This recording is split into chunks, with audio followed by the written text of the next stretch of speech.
Welcome day 2. सकाळची सुरुवात जोरदार पावसाने झाली. त्यानंतर मी माझं आवरून घेतलं, शॉपवर जायला निघाले.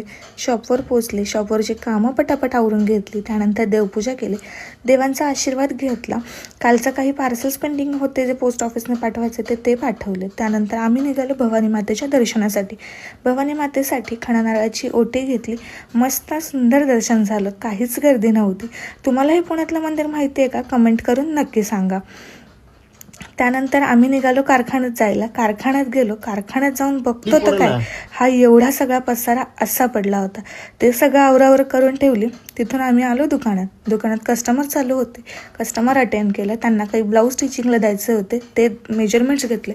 सगळं कामं उरकून घेतले. दुकान वाढवलं. त्यानंतर मैत्रिणीच्या घरी एक छोटीशी पूजा होती, त्या पूजेला गेलो. तर असा होता चॅलेंजचा दुसरा दिवस. चला तर भेटूयात उद्या.